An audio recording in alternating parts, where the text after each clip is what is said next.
second. Hold on a second. You think 1.6 billion Muslims want to kill Christians? I do. Okay. Do you? What you said you live in Atlanta? Chapter 33, verse 1 of the Quran. It is the core tenet of Islam. What it believes is that no Muslim, a true Muslim, does not follow man-made laws. It will only follow the law of Allah. So why do they all want to establish Sharia law? Why do they want to establish a caliphate where Sharia is the law of the land? They will do everything that they can, including lie to you, which is called taqiyya, in order to convince you, Christians especially, that your true enemy is the state of Israel. And if we just remove the state of Israel, everything's going to be fine. If we cut off everything with Israel, it's going to be fine. But the reality of it, and you know that because I just pointed to France as a great example of that. It's one of the most shocking examples, in my opinion, because I thought terror would stop in France after they took such harsh approach on Israel, but they don't care. Gentlemen, there's nothing like a good Christmas debate, right? Come on, it's the Christmas season. We all like to get after it with our family and friends at the Christmas table around the Christmas tree. Or maybe, hey, I've heard that the Jews like to debate too. I don't know. I've just heard this. I don't know. I can't say for sure, but I've heard it. Maybe I've been a part of it. So maybe a little Hanukkah debate, maybe a little cross-stream debate here. We've got David Cate on with us today. Of course, I'm your host, Owen Shroyer. David Cate is going to be my debate guest today. We're going to be discussing foreign policy, Israel, and the future of the American right. And things are ripe right now, ladies and gentlemen. Things are ripe. But conversation and healthy debate is an important part of the process. I want to let my guest introduce himself in case you are not aware of who he is. And really, he's been growing. I think I've seen his profile grow in the last couple months. And as these debates intensify, he's not shied away. So I want my guest, David Cate, go ahead and introduce yourself to my audience today.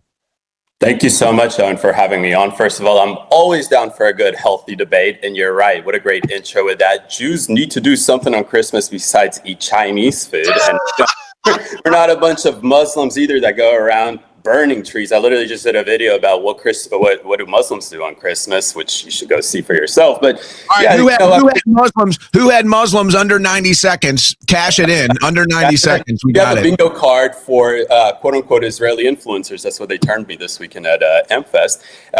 Then go ahead and whip it out because I'm sure you'll get bingo pretty quick. But regardless of all of that, Jews have to do something on Christmas. So what's better than to debate this? But I'm a political commentator because I, commentate on everything that happens on a daily basis. I don't do really long form stuff. I just put the stuff on my shorts and whatnot. But then I do real life content. And what I mean by that is men on the street interviews. I go to college campuses. I engage with college students way before Charlie Kirk got assassinated. A couple months before the last presidential election is when I thought I want to really go change people's minds, kind of debunk narratives that a lot of these sheep believe in. So I started to go out into the public and engage with people and film my content like that. Started to go to protests. I ended up having to go undercover a lot because now they know exactly who I am in Atlanta. The leftists are crazy there. We're not that much on the map, but once you experience it, it's wild. So I do everything. So that's why I call it content creation and commentary.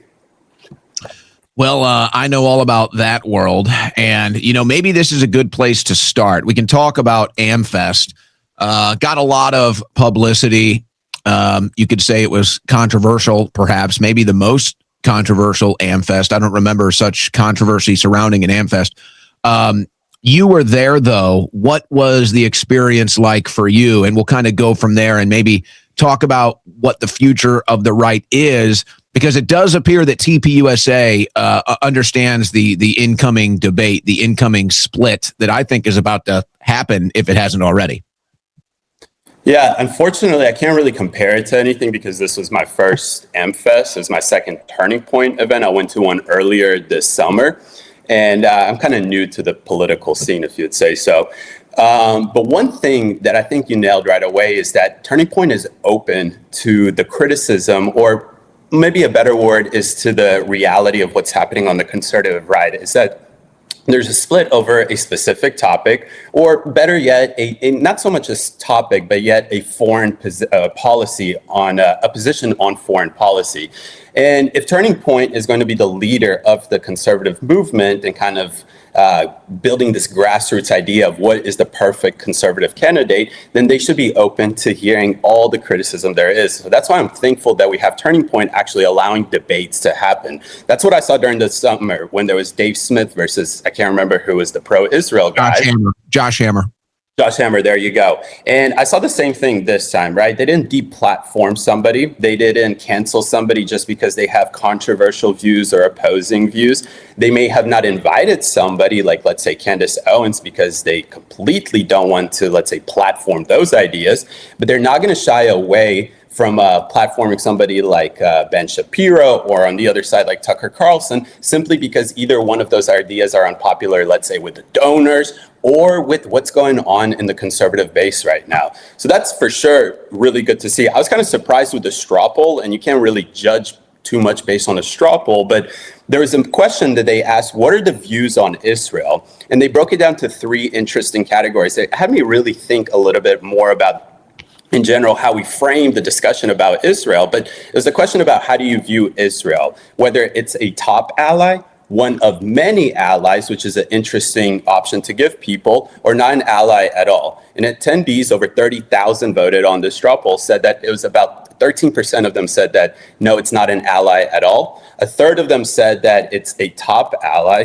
like one of the top allies that we have. And about 53% said that it's one of many allies. So I don't know if necessarily what we see on Twitter in the popular thoughts and conversations and narratives that we see trending on Twitter constantly is reflective of what we see in reality. Again, this is just a straw poll of attendees. Not too sure, right? Because if we look at other polls, there's obviously major sentiment when it comes down to Israel. So I'm not blind to that. And the one thing I want to kind of get across to everybody, I know I've been rambling for a little bit here, is that I was born in Jerusalem, Israel. I migrated to the United States legally, which makes me completely hate illegal immigrants and anything to do with illegal immigration. When I was 8 years old, I fully assimilated into the United States. I'm proudly American first. And just because I see Israel as an ally, as a good partnership for the United States, doesn't mean that I'm Israel first or anything like that. I believe that America first, which we need to define before we start any conversation here, is what is actually in the interest of Americans. Whatever policy that we come forward with, whether it's domestic or international, which I think the United States has to have a strong foreign policy. Otherwise, we become weak like the Bush administration or Obama's administrations or Biden's administration. If we don't have strong foreign policy, we become weak like them. But just what is the difference? What is the difference between any of those foreign policies? It all seems the same. So I think that there was problems. So there's different problems with it, right? Obama took an approach that if we can appease the Iranians, the mullahs, then we can perhaps create a peaceful time in the Middle East. The Bush administration took the neocon approach of this. So and Obama, while trying to appease the Iranians, simultaneously was bombing other predominantly Muslim countries in the Middle East and destabilizing it. So there was not the right approach. Oh, and I've always said this, that regardless of what the human is, what religion they believe in, where they're located in the world, they all want prosperity, especially economic prosperity, and the elites of those countries just want a lot of money. We can always achieve peace in whatever region of the world through economic trade. And that is why I think that President Trump actually takes a really interesting approach. I don't think that you can call President Trump an isolationist, a Tucker-style isolationist is a good term to put on this, nor can you really call him a neocon, neo-lib, like the Cheneys or the Bushes or the Obamas with that failure foreign policy position. Foreign policy position. So it's a hybrid position of both, because he understands that if we completely isolate ourselves from the world, if we pull out of the Middle East completely, somebody else, like a foreign adversary like China, can swarm in and completely. Well, here's the problem. We've been hearing that. We've been hearing that since 2001, when Mark Levin. Isolationist. If you go back and you look at when Mark Levin and others in the media were pushing the Bush administration into war in the Middle East, that was the term that they used. It's all over the press. Just go look. Isolationist, isolationist, isolationist. So really, it sounds like it's the same propaganda that they're using now. I look at it like this. There has never been a successful strategy in the Middle East. The United States has poured blood and treasure into the Middle East. The numbers are up for debate, but it seems like everybody's willing to admit that it's at least $5 trillion. Thousands of Americans' lives have been lost. I think the whole thing is a disaster. I don't think there's anything we can point to as a success story in the Middle East. I think that many Americans are looking at Benjamin Netanyahu specifically, or maybe the Israeli lobby, and they're saying, this is your fault. You guys are the ones that got us into the Middle East. You guys are the ones that lied to us about weapons of mass destruction. Just in the last week, Israel has blamed Iran for the Brown shooting. False. Israel blamed Iran for the drones off of the East Coast. False. Israel blamed Iran for the Bondi shooting. False.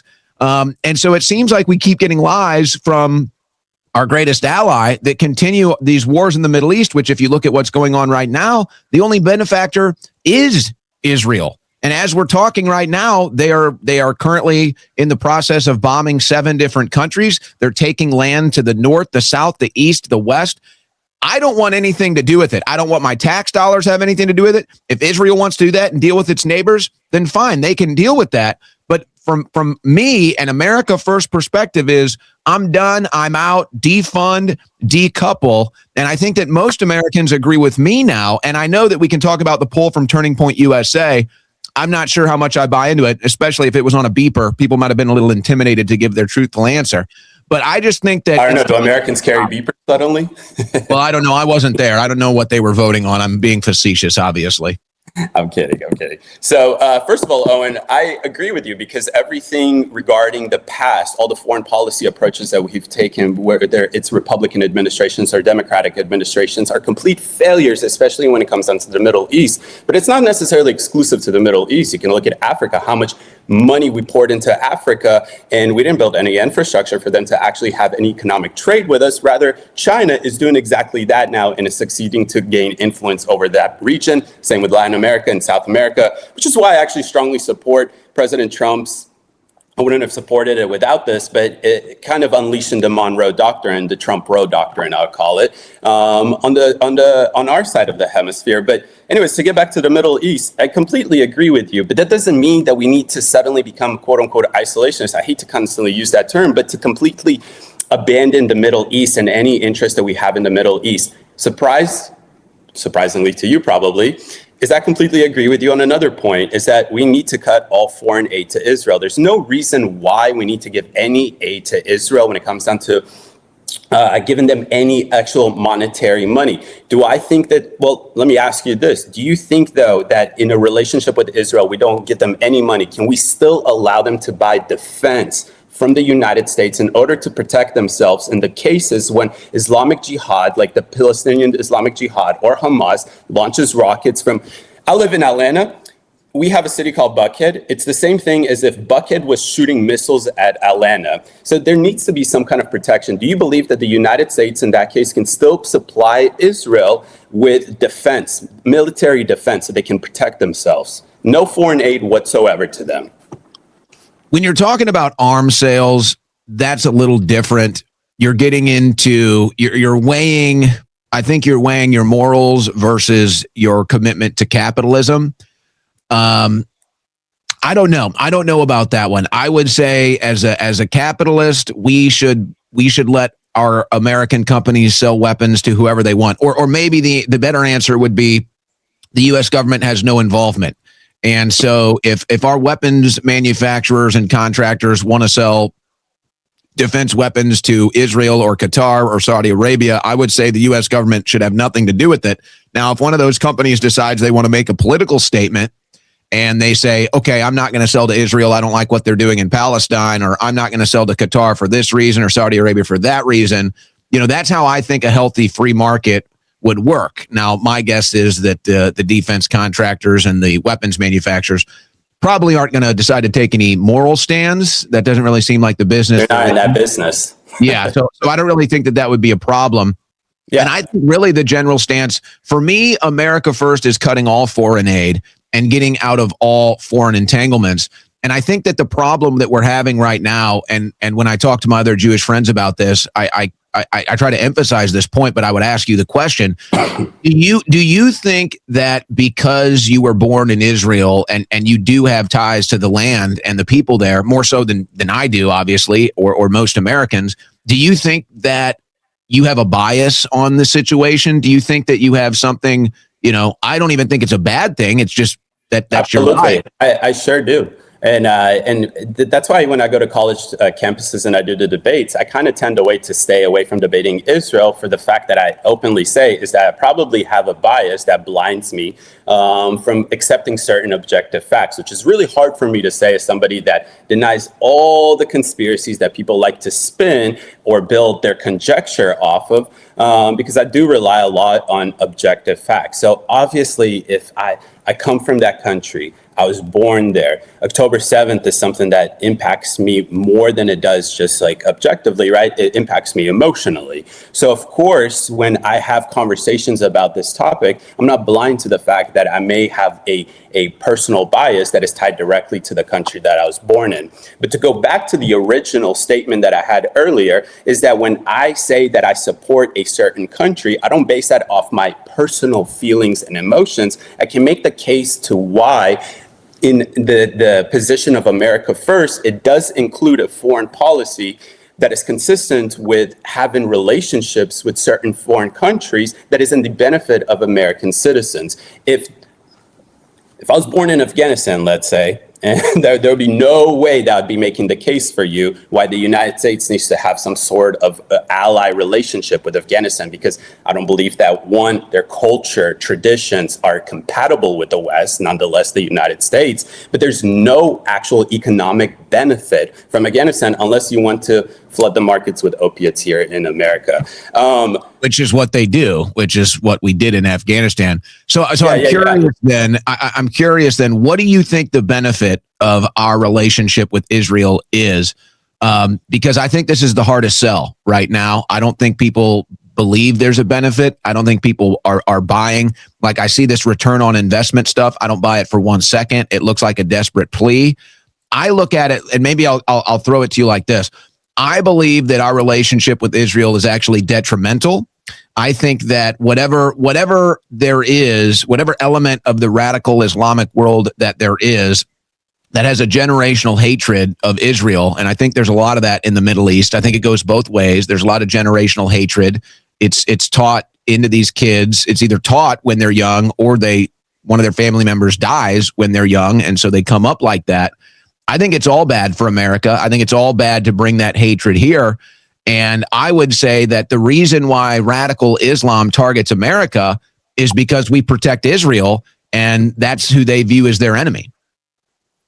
Yeah, and listen, when I talk to a lot of my friends, I completely understand that position and the point that you make. Don't get me wrong. When a little kid has his family blown up, regardless of whether he understands that his parents could be, I'm not saying that they all are, but could be Hamas militants, they will grow up probably radical and wanting to kill whoever it is that is responsible for that. I also understand that because of a lot of failed foreign policy in the previous administrations, again, regardless Republican or Democrat, we've had this refugee crisis where we've seen the downfall of Europe, for example. I'll cover that a lot, where there's on a daily basis cases tied to how refugees coming from either the Middle East, it can be Pakistan, it can be Afghanistan, completely destroying what it truly means, the national true meaning behind a European or European country, whether you're in France, Germany, whatever the case is. And we're not too far behind that in the United States.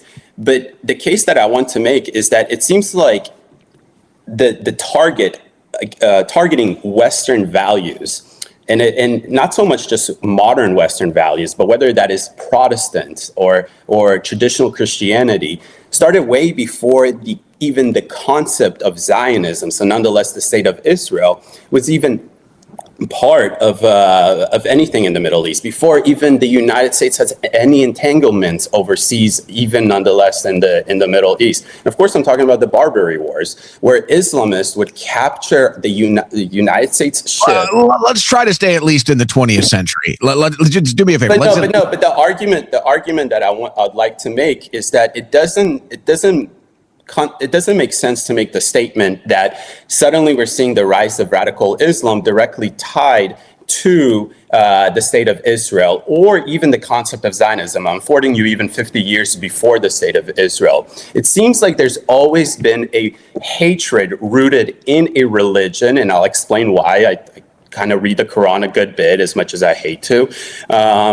that targets non-believers, Westerners, people that completely oppose Islamist values. And that's just the reality of it, is that if we look at, I understand that you want to talk about modern times, but regardless if the state of Israel was there, regardless if we had any relationship with Israel, regardless if we caught all foreign aid to anything like that, I'm under the belief, I don't want to test it out, but I'm under the belief that Islamic Jihad will still continue in the West and will still be targets of Islam, regardless if the state of Israel is actually exists or not. Even if we have a relationship with them. I would have to disagree with the premise, but it's all hypothetical. I would put it to you like this. I think that there's the two factors, the one I just mentioned, and then it's our bad foreign policy that has destabilized the Middle East, has destabilized North Africa, that's causing all of these refugees to go into Europe and come into the United States of America. But again, I don't look at we did not have a radical Islamic problem. We did not have a radical Islamic terror problem in the United States until we got in bed with Israel with foreign policy. And until more specifically, again, you're talking about essentially ancient history at this point. But again, that was not.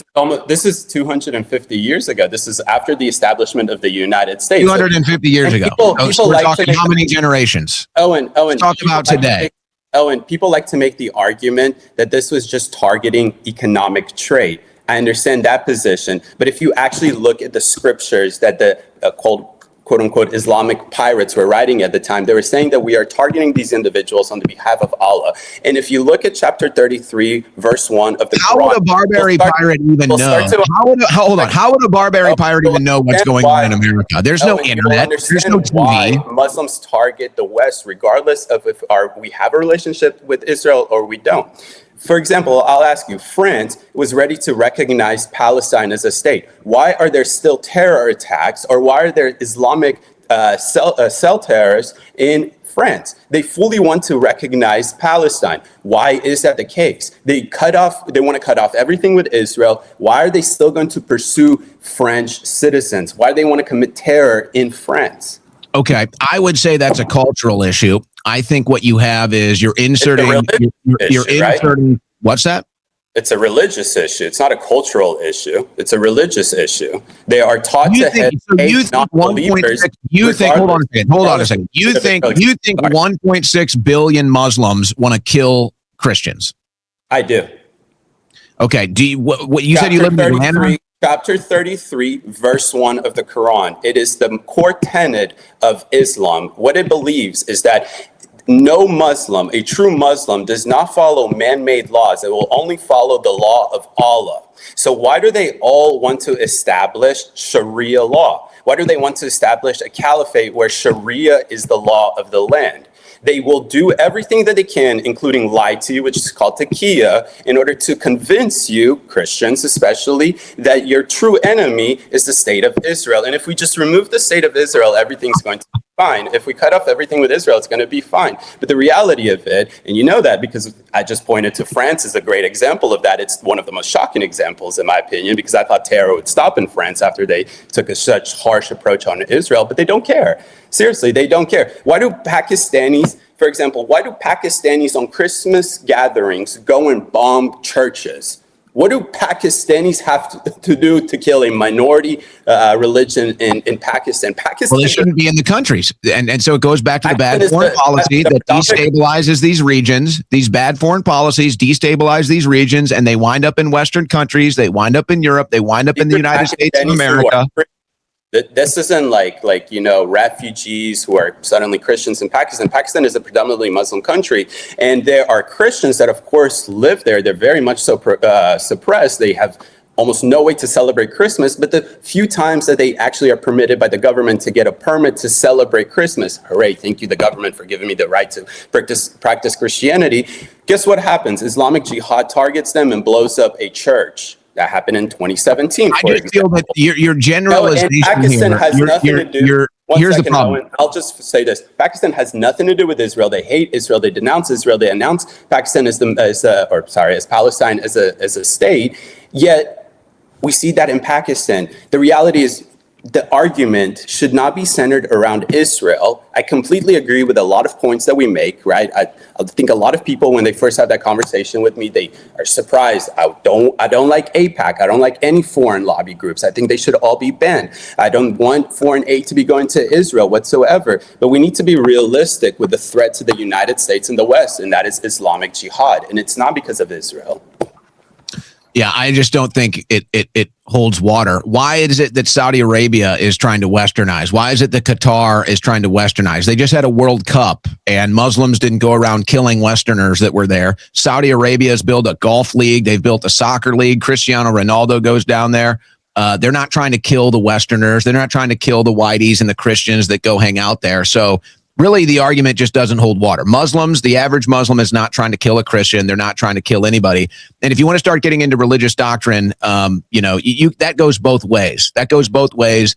It can be used against. How does it go both ways? Because there's plenty of texts in the Talmud that suggests that you guys can do the same thing to Gentiles and to Goy. Quran. The Talmud is not the Quran, and I want you to point me to any modern example of Jewish people. The Quran is closer to the New Testament than the Talmud is. The Quran believes Jesus Christ is a prophet. And that is about the only difference, right? That is literally the only. That is the entire basis of Christianity. If you want to say that your values as a Christian man in the United States are closer to a Muslim man in Saudi Arabia, be my guest. You're more than welcome to do that.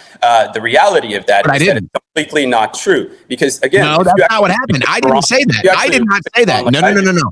I did not say that. What I said is it's bullshit to say that every Muslim wants to kill a Christian because Christians and Muslims get along well all the time. There's plenty of Muslims here in Austin, Texas. I see them all the time. Explain to me chapter 33, verse 1 of the Quran, which is directly tied. So here's where we go. This is what happens every time. We're not even talking about America anymore. We're literally not even talking about America anymore. This happens every time when I try to have this debate. Every single time. It always ends up over here and Muslims in the Middle East. I am an American. And let's keep it in. I don't want to hear about all these foreign countries. I'm sick of it. America doesn't need the rest of the world. The world needs America. Now, unfortunately, our politicians have sold us out to such a degree that now we are dependent on the rest of the world. It's really a tragic case. And maybe Trump is trying to fix that with these tariffs, but it looks like it's too late. I don't think he can win the trade war. So every time I have this conversation, we always end up on a different side of the planet and bashing Muslims and all this stuff. I shouldn't have to deal with any of this crap. I shouldn't have to hear any of these arguments. So let's bring it back to America.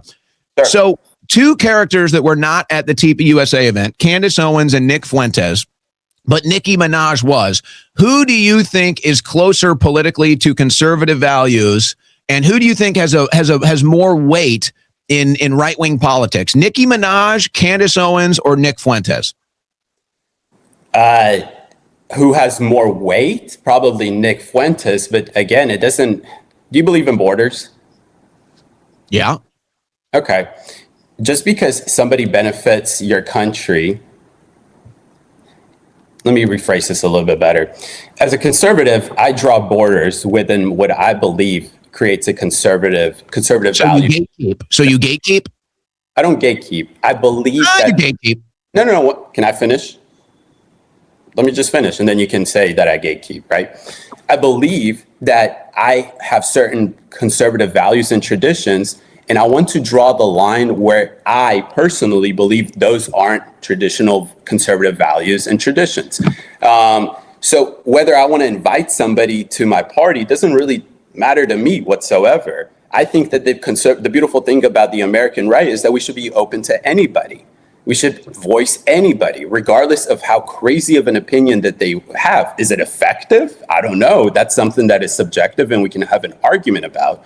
But I'm somebody that loves free speech. I think that anybody should be able to say whatever they want to. It doesn't mean that Turning Point has to go and invite them. Maybe Turning Point takes a different position and believes that, you know what, this isn't so effective for the 2026 midterms. Maybe Candace going and talking about, Egyptian planes isn't the center focus for true Americans. And Turning Point, which is an organization dedicated to winning elections, understands that. So Of course not. Now, if you want to talk about Nick Fuentes, I don't know. I don't know. You were about to get to the point of the question, though. The point of the question is, who do you think is going to help if this is the goal of winning elections, which it's already toast anyway, but if the goal is winning elections, who do you think helps win elections? Nick Fuentes, Candace Owens, or Nicki Minaj? I think all three probably bring in a certain amount of people, but they probably just do as much as to. One second. Who is Nicki Minaj bringing into the Republican Party? And I don't have any problem with that. Let's just be real here. I think, and this is what I'm saying, is that I don't know, right? You'd have to do an analysis, which actually would be an interesting analysis to do. But wonder is how many people she would bring in terms of like disenfranchised, Black people who have been on Democratic plantations for a while into the party. Do you think Nicki Minaj will bring in Black women? Do you believe that that's going to happen? I don't know. And I'm not too sure if I want them. What about Candace Owens? For them, right? Candace Owens, I feel like will drive more people away. And Owen, for the simple reason why, is because when we poll people and we ask them, what is actually important for you? Guess what? Conspiracy theories aren't in the top 100. Okay, they're not in the top 100. The foreign influence isn't in the top 15 of it. People care about how are we going to have affordable health care? How are we going to have affordable housing? How are we going to deport all the illegal immigrants who came into the country in the last 4 years, right? So you have to weigh this stuff out. It can't just be a simple question of who do I think is going to bring more people. I actually have to analyze this stuff, right? It's an interesting question. Well, I guess let's get to the cut of it then. The cut of it is that the gatekeeping is clearly done on the boundaries of do you support Israel or not. I think that that's the major gatekeeping on the Republican Party. And when the Republicans, well, that's because he was friends with Charlie Kirk. We'll see. We'll see if they allow Tucker Carlson anymore now that Charlie isn't scheduling these guests. They had Dave Smith at the SAS thing debating. That was a Charlie Smith. That was a Charlie Kirk invite. Well, it doesn't matter. What I'm saying is that I believe it does matter. And you saw that right now under immense pressure to cancel people like Tucker Carlson. I'm glad that I disagree with Tucker Carlson on his position of Israel in general foreign policy, but that doesn't mean that I want him canceled and not to show up at Turning Point events. And I'm proud to say that Turning Point doesn't bow down to that. You talked about boundaries. I said gatekeeping. It's against the claim that you make regarding that, we're gatekeeping people into the party only if you're pro-Israel. Tucker Carlson gets attacked all day long. What are you talking about? Conservative pundits spewing anti-Israel stuff, which they're more than welcome to do. I disagree with them. It doesn't mean that I want them kicked out of my party. And you shouldn't make the claim that it's not true, that we're gatekeeping people, that you can only be a Republican if you're pro-Israel. It's bullshit.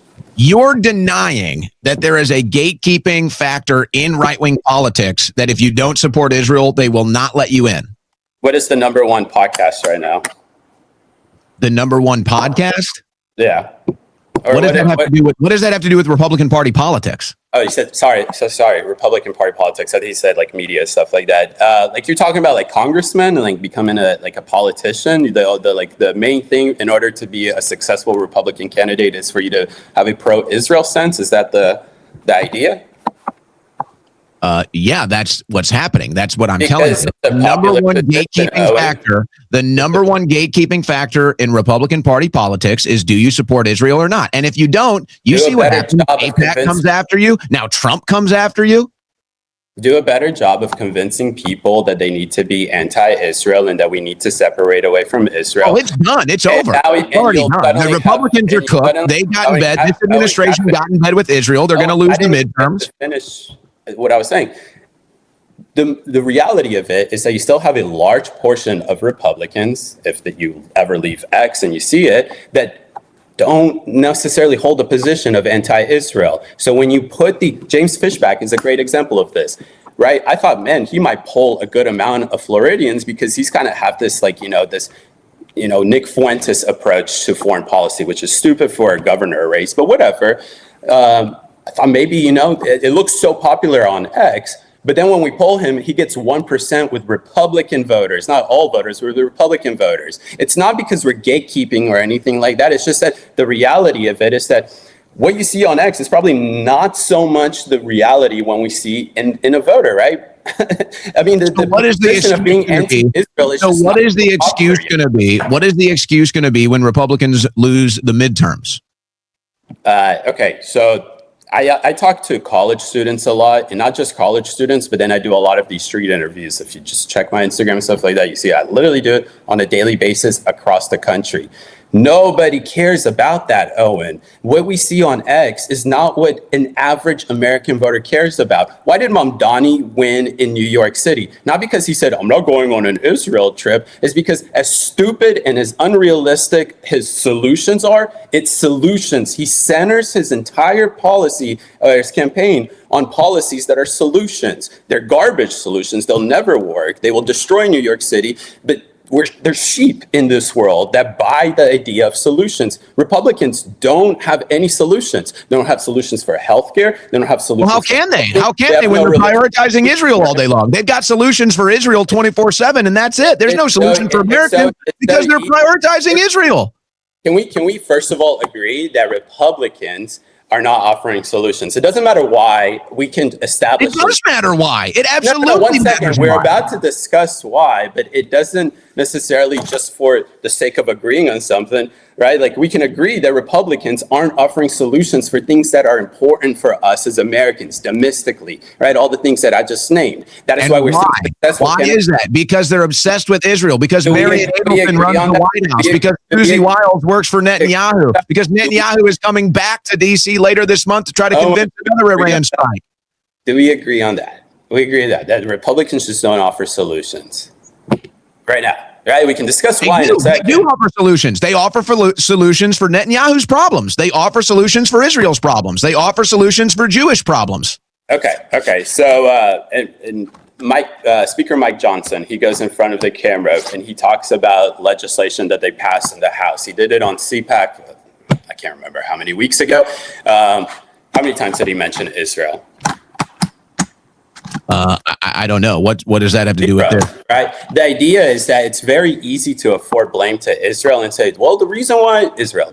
Hold on. I'm blaming the Republicans. I'm not blaming Israel. No. I'm not blaming Israel. I'm blaming the Republicans. Israel is doing what's in its best interest. I don't blame Israel for 1 second. It's the Republicans that have sold us out to Israel. That's the problem. Israel. I'm saying that the reason. It's so stupid to say, and I mean this in the most respectful way possible, that to say the reason why the bill that was just introduced to give the money to the Americans when it comes down to healthcare, not to the insurance companies, didn't pass in the Senate and didn't get the votes enough to pass in the Senate is because Republicans only give things to Israel or only focus on Israel. That is just not true. It's not objectively true. It's because how is that not true? You're hold on a second. You're admitting no. You're admitting that Republicans don't give Americans anything.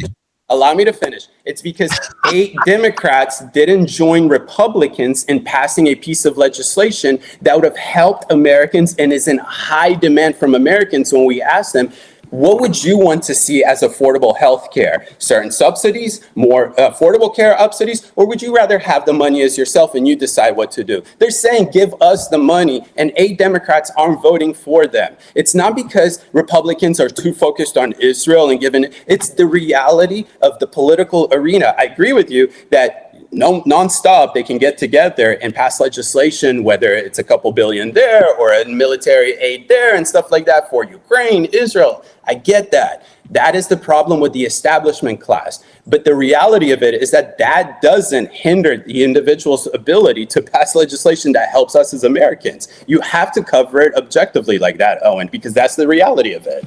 AIPAC isn't buying some Democrats saying, oh, don't pass that piece of legislation. It's going to help Americans get affordable health care.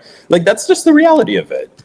Well, that's why they put all the pork and all these ridiculous expenditures in these bills, and then Republicans and Democrats both take stands against voting for bad items in these bills. So that's a whole corrupt process in and of itself. But again, that separates from the issue. Israel has gotten everything it wants from this administration to such a degree that even Bill Maher is praising President Trump now. Bill Maher is pro-President Trump because this administration is giving everything it wants to Israel. Has Israel gotten rejected on anything? That is not why. I watched Bill Maher consistently for years, not years, but like for 2 years, every Friday night, because realistically, I don't want to be trapped in an echo chamber. I want to see what quote unquote classic disenfranchised Democrats have to say. You can't really listen to propaganda from the left. It's really tough to do. So I kind of listen to a show. It's kind of funny sometimes, whatever. It's not why he supports Trump. If you actually listen to it, there's many reasons. For example, he takes a harsh stance against all the cultural left BS that they keep trying to push on us, whether it be trans stuff or every white person is racist and all this stuff. And there's many reasons. He's never praised Trump for that. But no. He praised Trump. No. He praised Trump for prioritizing Israel. He praised Trump for trying to ban Muslims. He praised Trump for striking Iran. I watch him. You don't. You just see some clips on there. I get it's very easy to just say that. It wasn't his show. He was a guest on someone else's show, so it wasn't his show. About Bill Maher. But again, I understand that you disagree with a lot of the stances that President Trump has taken with Israel. I can certainly see how you can say that he has prioritized Israel. It's just a foreign conflict. And as somebody that wants to dial down the foreign conflict and pull them down, he wants to pull out of there. Absolutely. He wants to resolve it, right? It would be dumb to just say, all right, guys, continue bombing each other. Like, I thought we voted for a president that is going to end foreign wars, right? Not just say, yeah, I'm done with foreign wars. Like, we're obviously still tied in Ukraine and Russia. I'm not happy about that, but I'm also not so on board with just dropping Ukraine away. We need to figure out how we settle this war, pressure Ukraine into settling this war, essentially, and get the hell out of there. That's it. I mean, like, I'm mainly on board with you on majority of these things, and that's why I call it America First. But I think there's just a difference in the foreign policy approach to it, and I just reject this idea. It's just so easy to say that Republicans aren't doing things in Congress because of Israel. It's not because of that. It's the same thing. It's because of the same thing it's always been. It's the establishment elite. All right, listen. Regardless how many MPs come in there, they if I have multi-millionaires, David, whatever person that cares. Hold on, let me talk now. Let me talk. Yeah, go ahead. If I have 24 hours in a day, okay, I can't add hours to the day. I get 24 hours in the day. And I spend 23 of those hours prioritizing something else, and I have 1 hour left to prioritizing the other thing. What do you think is going to get the results? Obviously, the thing I prioritize 23 hours a day. That's where this administration is at with Israel. We've had more strikes on Iran than we have had deep state arrests. We've had more noticeable impact in a positive way for Israel than we have for tax cuts in our own country. Okay, we Americans can't deal with this anymore. They don't want to hear about Ukraine, Israel, Venezuela. They can't even afford healthcare. They can't even afford groceries. And every time they turn on their TV, it's more money for Ukraine, more money for Israel. Now we're going to war in Venezuela. It's an utter catastrophe. And when Republicans lose in the midterms, they're going to do everything but blame their own policies. If you want to win the midterms, stop prioritizing foreign countries. But it's very clear what's happened here. Marian Adelson runs this White House. Susie Wiles works for Netanyahu, and I don't know why, but Netanyahu seems to drag Trump around by the ear and get whatever he wants. Maybe it's something in the Epstein files. Maybe it's something else. I don't know, but that's what everybody sees. That's what everybody sees. And now we've crossed a threshold where people look at Israel and what they're doing in the Gaza Strip, and they say this is a diabolically evil regime under Netanyahu. Even Netanyahu, the International Criminal Court, the Knesset, they all want Netanyahu on criminal charges. The IDF soldiers are committing suicide at astronomical rates because they look at what they're doing in Palestine as evil.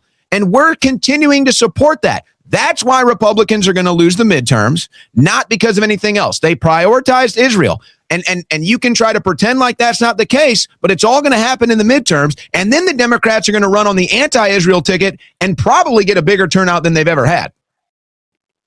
All right, just to address a couple of things. You say that this government or this administration, it's like if you just prioritize something 23 hours of the day and then you only have an hour to do something else, it's obviously just going to be what you've prioritized for those 23 hours. I'm sorry, how many pieces of legislation have been introduced? Better yet, how many executive orders have been issued by this administration? And if you can, how many of those are in regards to Israel versus how many they are for domestic issues or just nothing to do with foreign stuff? Right, a lot. Nobody knows the answer to that. Nobody knows the answer to that, so it's irrelevant. Let me just go forward.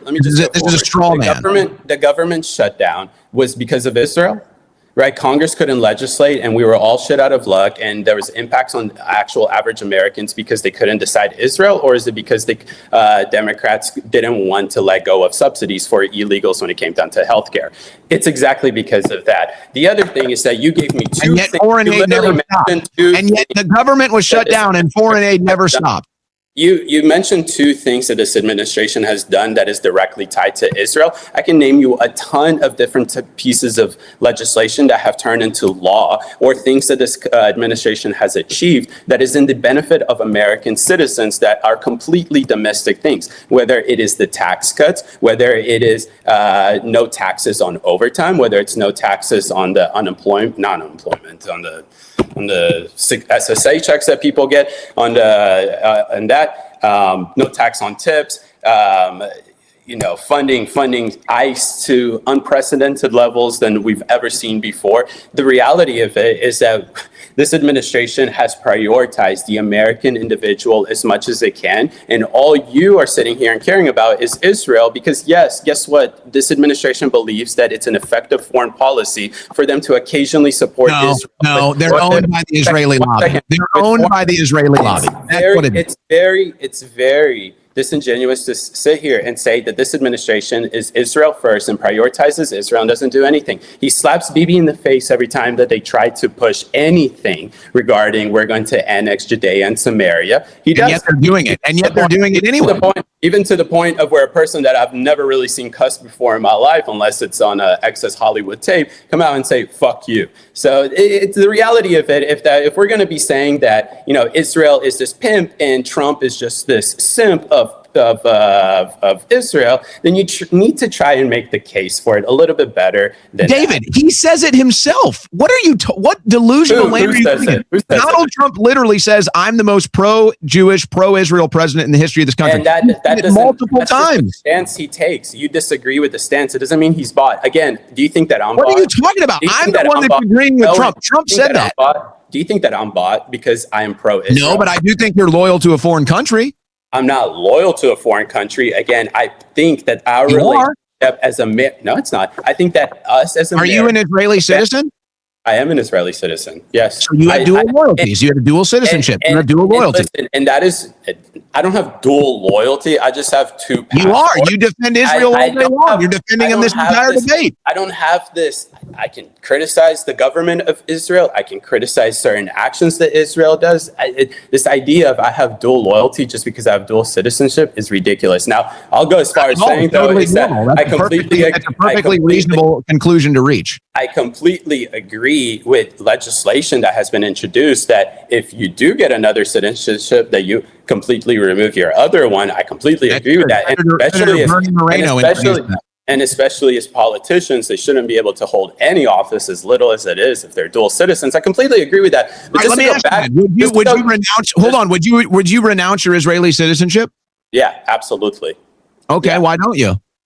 Because it was a weird process when I was 18 years old. I moved into the country when I was 8 years old, and I became a citizen when I was 18. And you start that process today?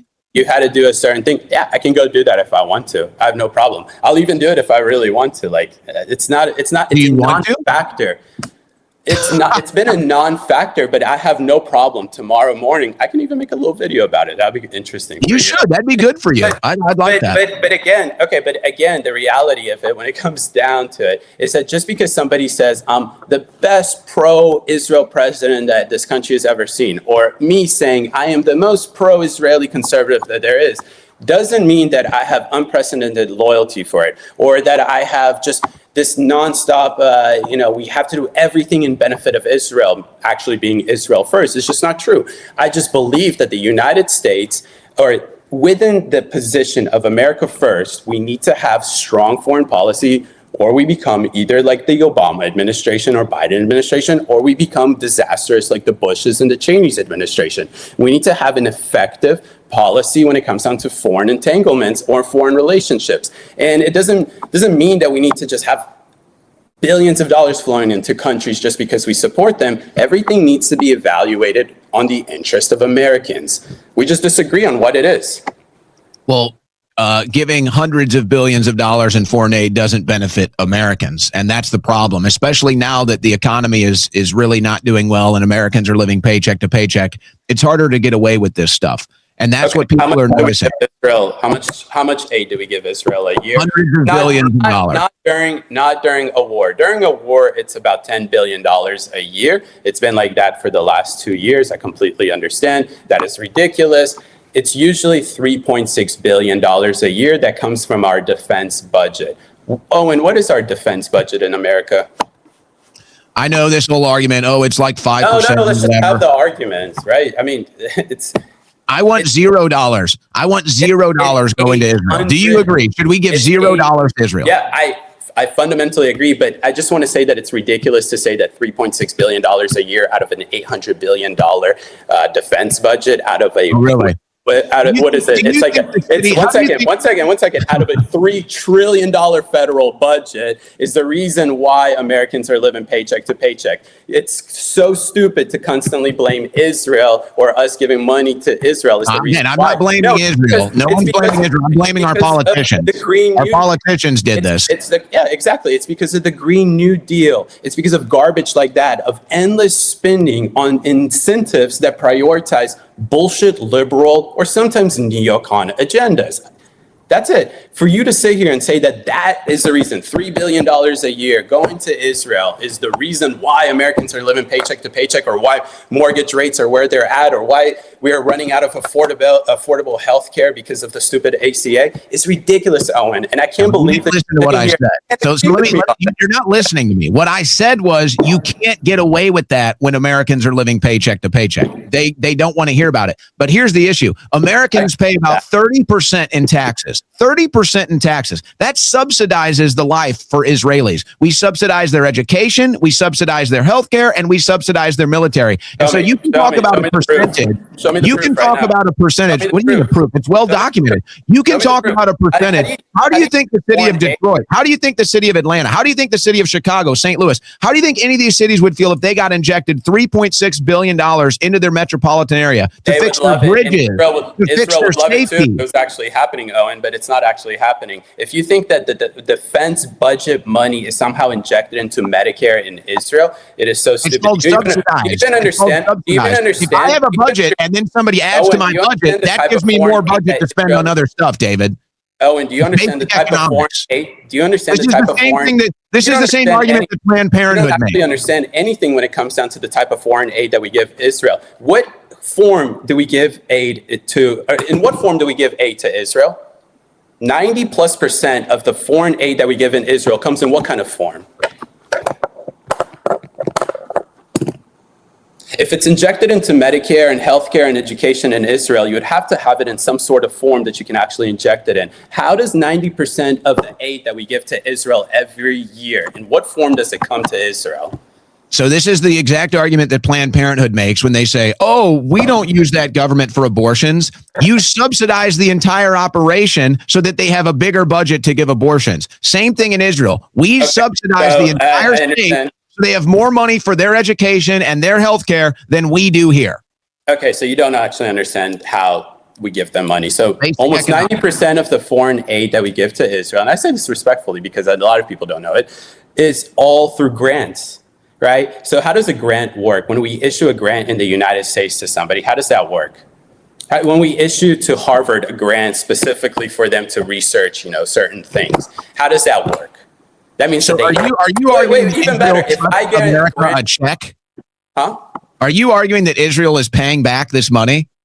No. Grants you don't pay back, right? Like if you're loans, you pay back, right? If we loan something to somebody, we pay it back. But if we give them a grant, like the government gives me a grant to go to school, I don't pay that back. So 90% of the money that we give to Israel is in a form of a grant. A grant is a coupon that we give them to spend only on American defense companies. You know that if you actually do the studying. No. I was waiting for you to go there. So this is what's called the military-industrial complex. So which one is Dwight Eisenhower warned us about this. It's one of the most corrupt, evil things in the history of this planet, the military-industrial complex. It's a meat grinder. It kills innocent people. It displaces people. It's destabilized the world. So no, I'm sorry. This argument does not hold up.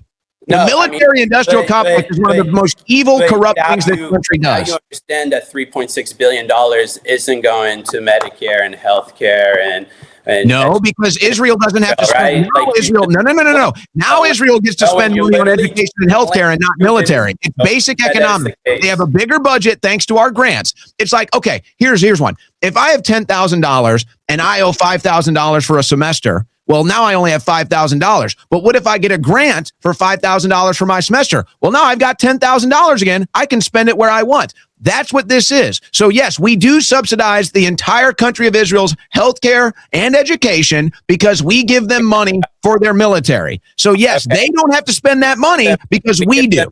We give them $3 billion worth of coupons. It's like, hey, buy 9 defense missiles, you get 1 for free. You do that 1,000 times, that equals about $3 billion.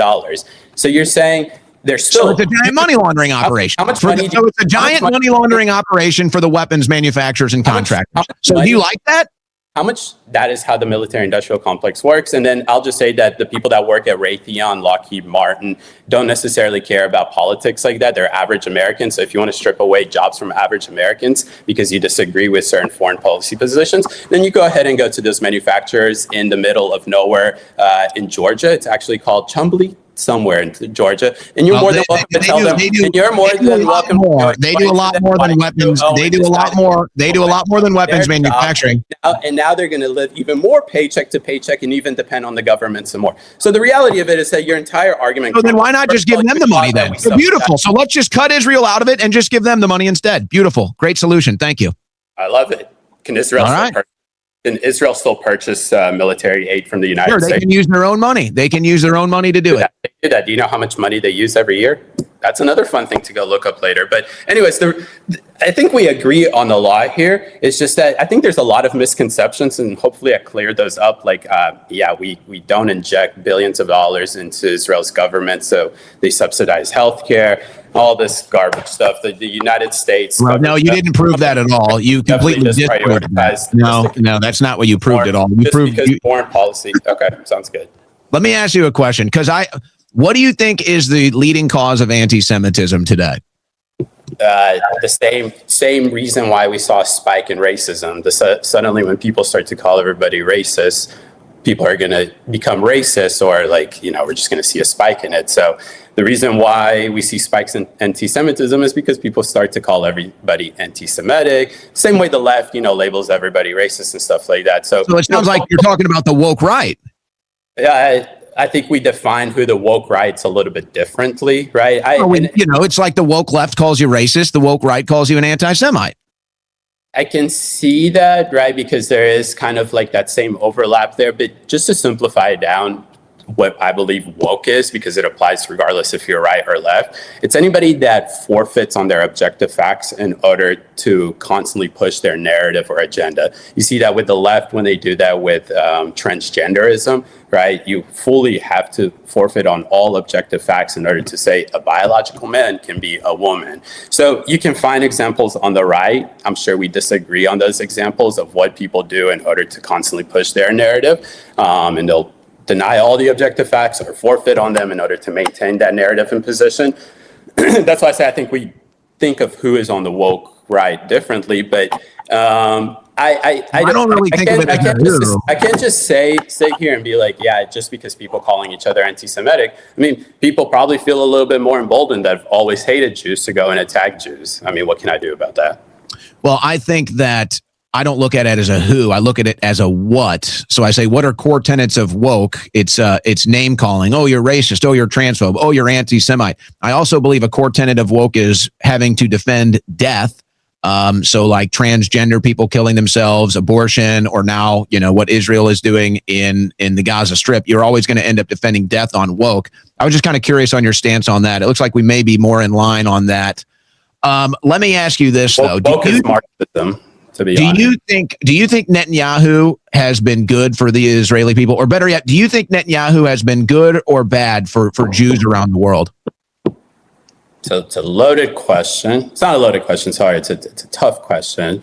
And the reason why is because unless you understand Israeli politics, would you like to see a more liberal, I guess, or more progressive prime minister in Israel? Or would you like to see somebody? Well, I mean, you want to know my opinion on Netanyahu? No, I don't care about your opinion about Netanyahu. I'm just asking you, right? It's that, let's say tomorrow Netanyahu leaves office. I'm guessing you don't want the state of Israel. I don't want to put words in your mouth, but somebody needs to be the new head of state, right? Do you have an idea of Israeli politics? What comes next?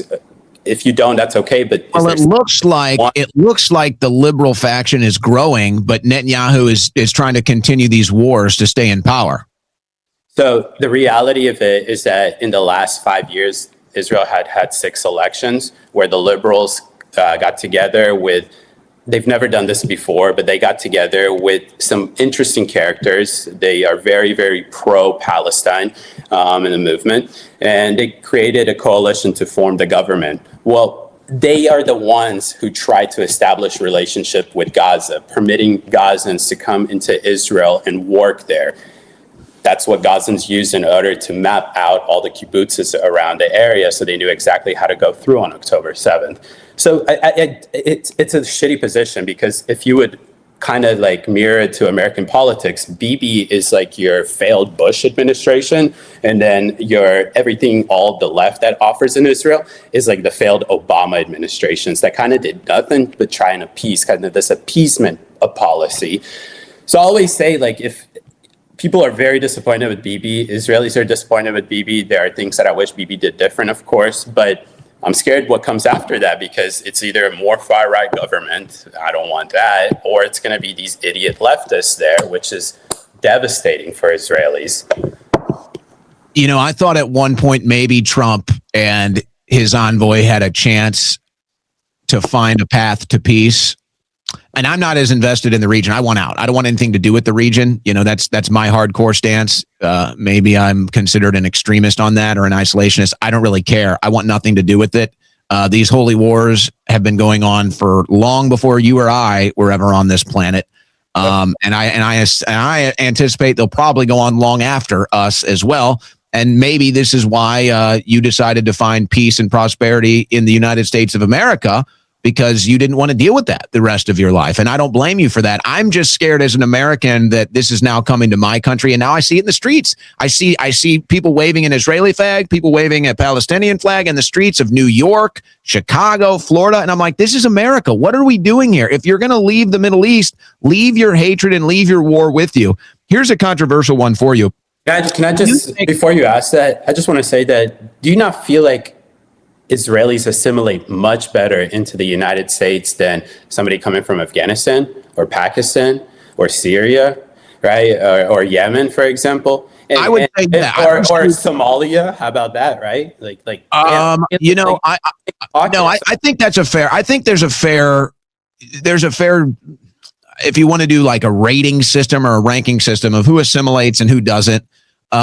If you want to make that list, I would say probably American Jews have assimilated more from my experience. Now, that might just be because I'm friends with more American Jews. I grew up with more American Jews. I don't really have too much experience with Muslims. I've got a couple Muslim friends, but not too much experience there. So I don't really know if I have much to offer as far as a pushback there. Obviously, the Somalis is, that's a totally different ballgame, or even the people that are coming in from Haiti. I don't think that they have assimilated at all.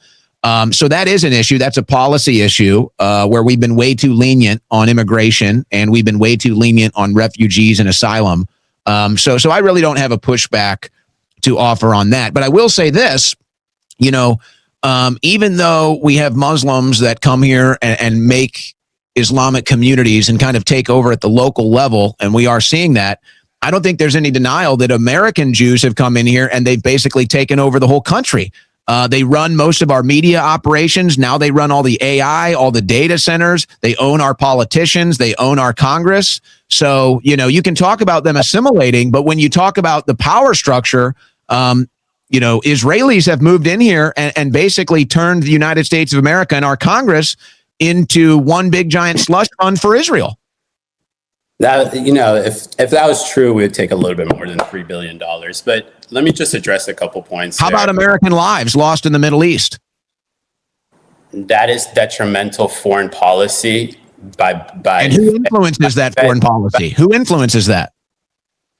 many individuals. You think that Israel is the reason why we went into Afghanistan? 100%. Benjamin Netanyahu has been campaigning Congress for decades, telling us to go into the Middle East, talking about weapons of mass destruction, saying there'll be a terror attack here if we don't do it. Bibi warned of the threat that Iraq possesses. I have an interesting conspiracy there, but we didn't go into Afghanistan after 9/11 because Israel said, hey, go into in there, or we influenced them. We've been actually thinking about going in there for a bit even before 9/11. You can look at Clinton documents in the late 90s to show us that. Before that, we didn't go into Kuwait because of Israel either. I mean, that is actually pretty well recorded. It's the reason why Israel stayed out of that war. They're actually not in favor of anything to do over there.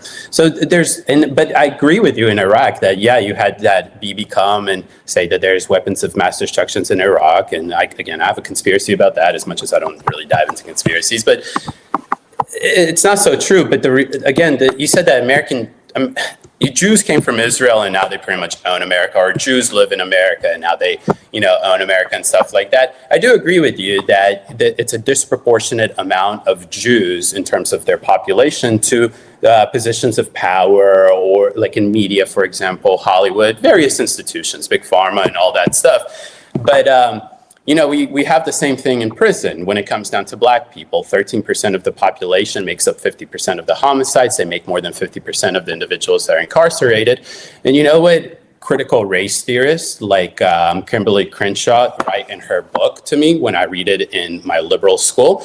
They write it's because of white institutions. They blame white people as the reason why they're incarcerated, not because they are the ones that are committing these actions. They won't take responsibility for that. So why can't, and the conservative argument to that is exactly that, is that it's not some conspiracy against black people to lock them up. It's because you commit the action. It is you that do it. And the reason why is because you grow up in a house most of the time, 70% of you guys, without a father.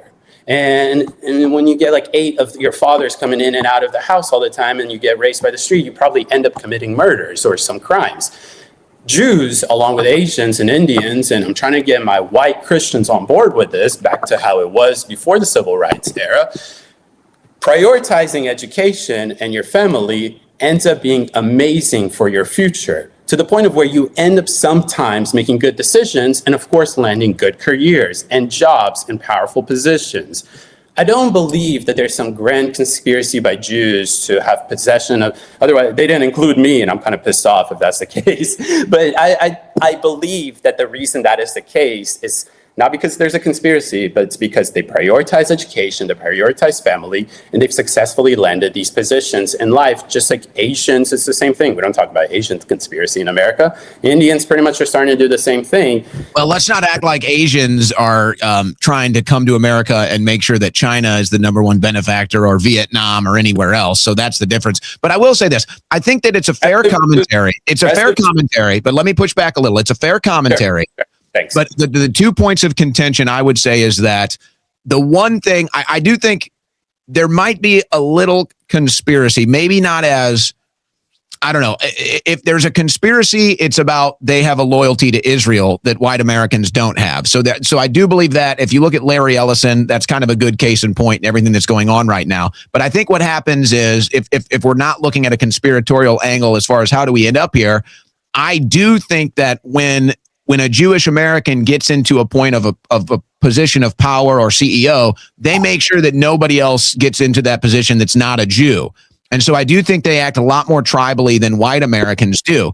Now, as far as why are white Americans or Christian Americans not represented in these roles anymore, you look at higher education, we got told we're not allowed. We literally, because of liberal whites, quite frankly, because of liberal progressive whites, they literally made an anti-white system so that whites can't get into Harvard, whites can't get into any of these elite schools anymore. Whites can't get jobs. They can't get a CEO position. So that's a lot of policy that liberal whites did. So I think that there's kind of a little bit of both there. I do think that American Jews can rise to power on their own merit, but then they make sure once an American Jew gets into that position, that's the only person that's ever going to get into that position now is going to be another American Jew.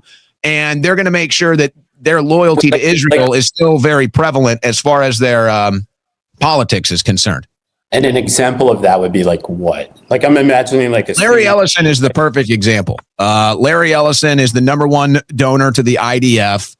He's hired Barry Weiss now, she's totally out of her league. Yeah, I know the whole thing, but like, are you saying that like he will gatekeep like powerful positions within the organizations just for Jews? I understand the pro-Israel argument, Yes.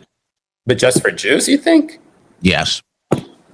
I mean, let's see when he kind of. And again, I agree with you. And this is the one point. And this is the one point where I think we do have to have these conversations, because obviously you're not benefiting from this. You're grinding every day.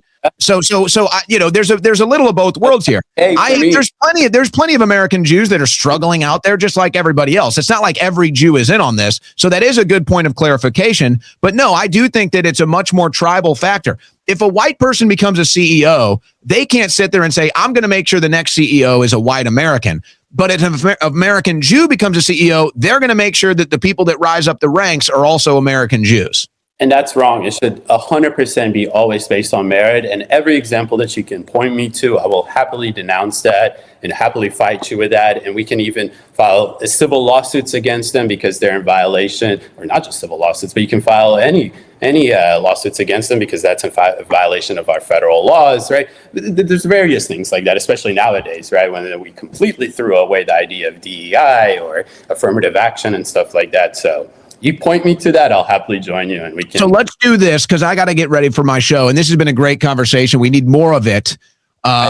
We probably even could have gotten a little more heated if we wanted to. But let me ask you this though, because I ultimately think this is where it's going to have to go, and people are going to have to make concessions. And what I see happening right now is whether forget about however we feel about it.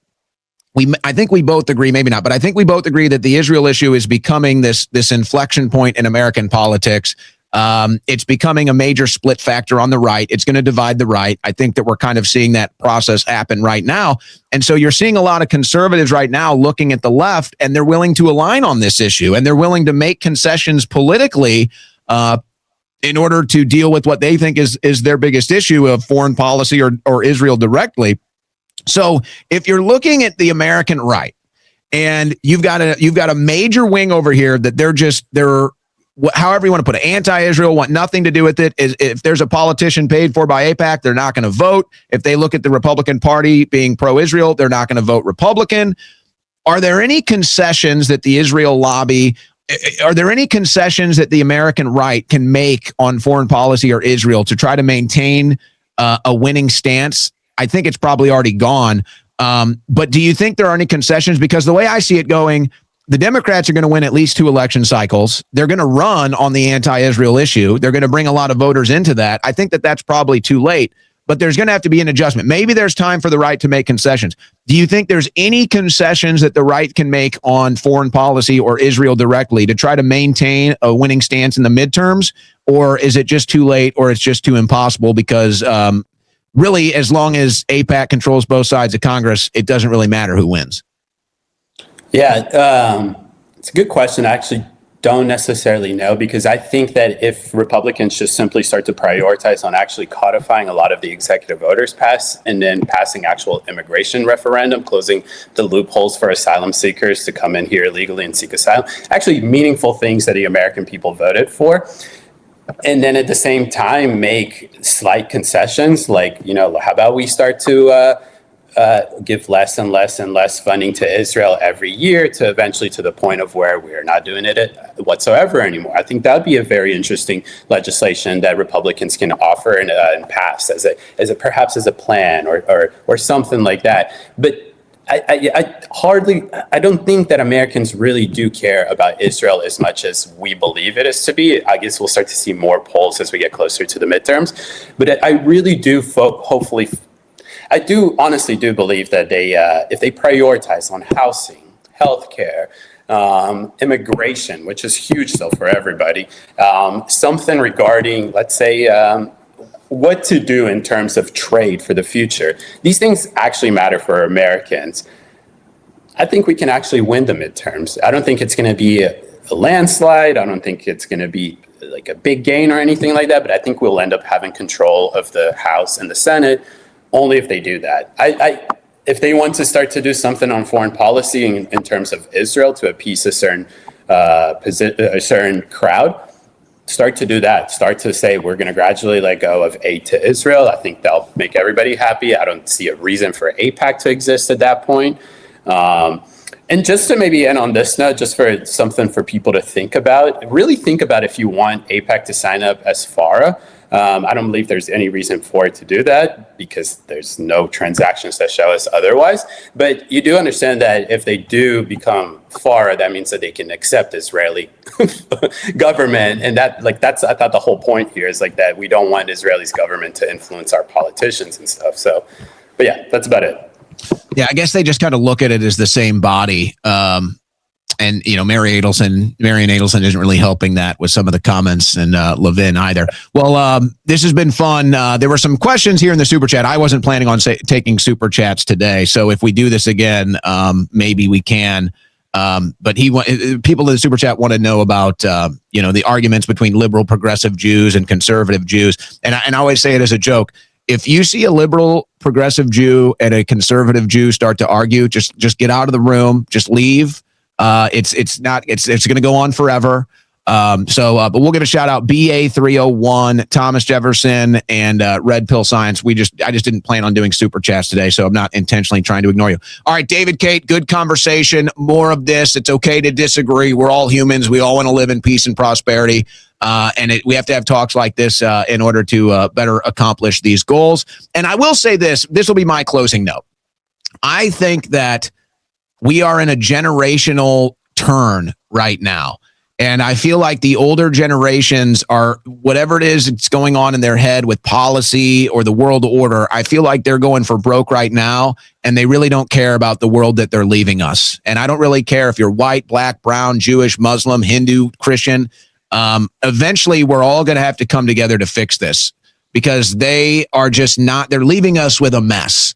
And I don't think our generation has hate in their heart. I really think that 99% of us don't have hate in their heart. We may have disagreements and we may have some seriously volatile discussions and debates, but I think we all want peace and prosperity. I think maybe our generation can be the one that actually ends worthless wars. We don't need wars anymore. There's plenty of science, technology, resources. We can go to the stars. We can go to space. We don't need to fight over land.